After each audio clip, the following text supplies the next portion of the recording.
SCERTയുടെ 5ാം ക്ലാസ്സിലെ കേരള പാഠാവലിയുടെ 3ാമത്തെ യൂണിറ്റിൻ്റെ പാഠഭാഗങ്ങളായിരുന്നു നമ്മൾ ചർച്ച ചെയ്തുകൊണ്ടിരുന്നത്. അതിനുശേഷം പാഠപുസ്തകത്തിലെ പഠന പ്രവർത്തനങ്ങളിലേക്ക് നമ്മൾ പോവുകയാണ്. ഇപ്പോൾ ലതാ സിജു വേൾഡിൻ്റെ ഒരു പുതിയ മലയാളം ക്ലാസ്സിലേക്ക് എല്ലാ കൂട്ടുകാർക്കും സ്വാഗതം. കൂട്ടുകാരെ, ഇടുക്കിയുടെ താജ്മഹൽ എന്ന പാഠഭാഗം നിങ്ങൾക്കെല്ലാം വളരെ ഇഷ്ടപ്പെട്ടു എന്നും മനസ്സിലായി കാണുമെന്ന് വിശ്വസിക്കട്ടെ. അപ്പോൾ ഇനി ആ പാഠത്തിലുള്ളത് നമ്മുടെ പഠന പ്രവർത്തനങ്ങളാണ് അല്ലേ. അപ്പോൾ ആ പാഠത്തെക്കുറിച്ച് ഞാൻ പറഞ്ഞല്ലോ, ആ യൂണിറ്റ് തന്നെ നമുക്കെല്ലാം യാത്രാവിവരണങ്ങളാണ് അധികവും. അപ്പം നിങ്ങളും ഇതുപോലെ യാത്രകളൊക്കെ ചെയ്യുമ്പോൾ കുറിപ്പ് തയ്യാറാക്കി വെക്കണേ എന്ന് ഞാൻ കഴിഞ്ഞ വീഡിയോയിലൊക്കെ പറഞ്ഞിട്ടുണ്ടായിരുന്നു. നിങ്ങളങ്ങനെ ചെയ്യുമെന്ന് വിശ്വസിക്കുന്നു.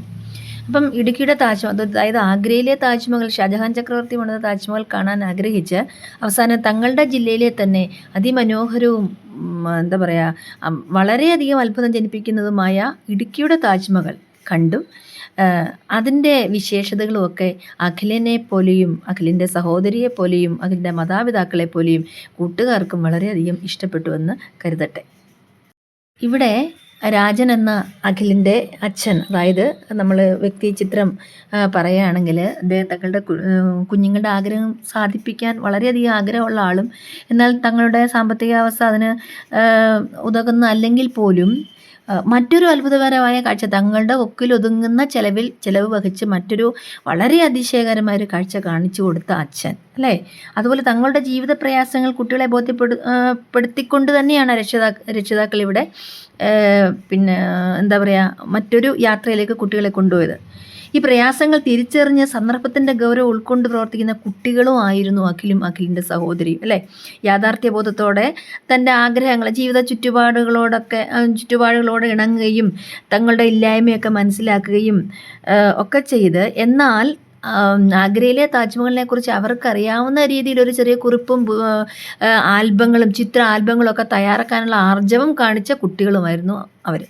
ഈ കൂട്ടുകാരും അങ്ങനെയൊക്കെ തന്നെ ആയിരിക്കുമോ, അതോ നമ്മുടെ സാഹചര്യങ്ങളെ മനസ്സിലാക്കാതെ നിർബന്ധം പിടിക്കുന്ന കൂട്ടത്തിൽ ഉൾപ്പെടുന്നവരാണോ നിങ്ങളും? അല്ലേ. ഇപ്പോഴത്തെ എല്ലാ കുട്ടികളും നല്ല ബുദ്ധിയുള്ളവരും നമ്മുടെ സാഹചര്യങ്ങളനുസരിച്ച് പ്രവർത്തിക്കാൻ കഴിവുള്ളവരുമാണ് അല്ലേ.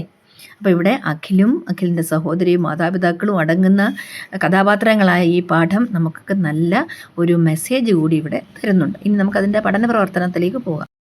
ഈ പാഠത്തിലൂടെ അകലെയുള്ള സ്ഥലങ്ങളിൽ മാത്രമല്ല തൊട്ടടുത്തുള്ള പ്രദേശങ്ങളിലുള്ള പ്രത്യേകതകളും കാണാനും അറിയാനും ആസ്വദിക്കാനും ഒക്കെ നമ്മളെ പ്രേരിപ്പിക്കുന്ന ഒരു പാഠം കൂടിയായിരുന്നത് അല്ലേ. അതായത് അത് മാത്രമല്ല, ഈ അണക്കെട്ടിൻ്റെ പ്രയോജനങ്ങൾ, അവയുടെ നിർമ്മാണത്തിൽ ഉള്ള ബുദ്ധിമുട്ടുകൾ എന്തെല്ലാം എത്ര സഹിച്ചു കാണും അത് നമ്മുടെ താജ്മഹലിൻ്റെ പണിയിലും അങ്ങനെ തന്നെയാണെന്നാണ് അറിവ്. ഞാൻ അതിനെക്കുറിച്ച് വീഡിയോയിൽ പറഞ്ഞിട്ടും ഉണ്ടായിരുന്നു. പിന്നെ മാത്രമല്ല, അണക്കെട്ടൊക്കെ പണിത് കഴിഞ്ഞിട്ടും അതിൻ്റെ പ്രയോജനങ്ങൾ, ഉപയോഗങ്ങൾ, പിന്നെ അത് ആസ്വദിക്കാൻ പറ്റുന്ന അതിൻ്റെ അണക്കെട്ടിനോട് അടുത്ത് ചെന്ന് അതിൻ്റെ തണുപ്പും അണക്കെട്ടമ്മേ എന്ന് വിളിക്കുന്ന അവസ്ഥയൊക്കെ വളരെയധികം നമ്മളെ അധികം ആകർഷിക്കുന്ന പാഠഭാഗമായിരുന്നു ഇതല്ലേ. അപ്പോഴേ ഇടുക്കിയുടെ താജ്മഹൽ ഇത് താജ്മഹൽ തന്നെയാണെന്ന് ആ കുട്ടികൾക്കും ഒരു ബോധം, ഒരു എന്താ പറയുക മൂല്യം കൊടുക്കാനും അതിലൂടെ നമ്മൾക്ക് കൂട്ടുകാർക്കും അതിൻ്റെ ആ വില മനസ്സിലാക്കാനും ഈ പാഠത്തിലൂടെ സാധിച്ചു എന്ന് കരുതുന്നു അല്ലേ. അപ്പം നമുക്ക് ഒരുപാട് കാര്യങ്ങൾ ഇനി ഈ പാഠത്തിൽ അറിയാനുണ്ട്, അതിലേക്ക് പോകണം. ഇപ്പം വായനയാണ് ഏറ്റവും പ്രധാനപ്പെട്ട ഒരു പ്രവർത്തനം. അത് 1ഉം 2ഉം പ്രാവശ്യമല്ല, നമുക്ക് ഇഷ്ടം പോലെ സമയമുണ്ടല്ലോ കുഞ്ഞുങ്ങൾക്ക് പഠിക്കുക എന്നുള്ളത് മാത്രമല്ലേ ജോലി. അപ്പോൾ നല്ലതായിട്ട് വായിക്കുക. പിന്നെ ആ പാഠത്തിലെ ചില പ്രത്യേക വാക്കുകളൊക്കെ കണ്ടെത്തുക. വേനൽപ്പൂട്ട്, വേനലവധി, അതൊക്കെ അതുപോലെ കൂകി വിളിക്കുന്ന ഒരു സംഭവം പണ്ടൊക്കെ ആയിരുന്നു. ഇപ്പോഴത്തെ കുട്ടികൾക്ക് അതൊന്നും ഇല്ല. അത് അവർക്കൊക്കെ, കൂട്ടുകാർക്കൊക്കെ മൊബൈലാണ് ഏറ്റവും വലിയ. നിങ്ങൾ ഉയർന്ന സ്ഥലങ്ങളിലൊക്കെ പോയിട്ട് ഒച്ചത്ത് സംസാരിക്കാൻ, എക്കോ നമുക്ക് കേൾക്കാൻ പറ്റും, പ്രതിധ്വനി നമുക്ക് കേൾക്കാൻ പറ്റും. അടുത്ത മലകളിൽ തട്ടി നമ്മുടെ സ്വരം തന്നെ. ഇപ്പം നമുക്കതൊക്കെ റെക്കോർഡ് ചെയ്താൽ കേൾക്കാം അല്ലേ. അങ്ങനെ ആയിരിക്കും ചിന്തിക്കുന്നതല്ലേ.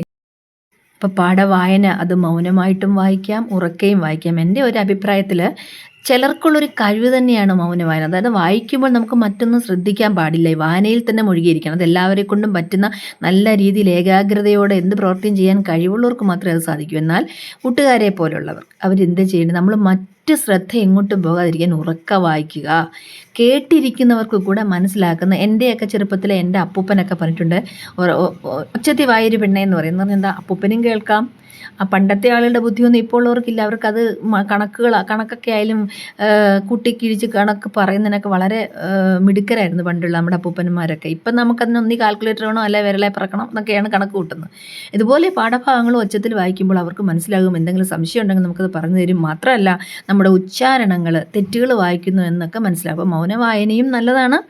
കുറേ കൂടെ നല്ലത് ഉറക്കെ വായിക്കുക എന്നുള്ളതാണ്. അത് നമ്മുടെ സാഹചര്യം അനുസരിച്ച് ചെയ്യും. വീഡിയോ എല്ലാവർക്കും ഇഷ്ടപ്പെട്ടോ കൂട്ടുകാരെ? എന്നാൽ ലൈക്കും ഷെയറും സബ്സ്ക്രൈബും ഒക്കെ ചെയ്യണേ. പഠന പ്രവർത്തനങ്ങളുടെ ബാക്കി ഭാഗവുമായി അടുത്ത വീഡിയോയിൽ കാണാം. എല്ലാവർക്കും നന്ദി.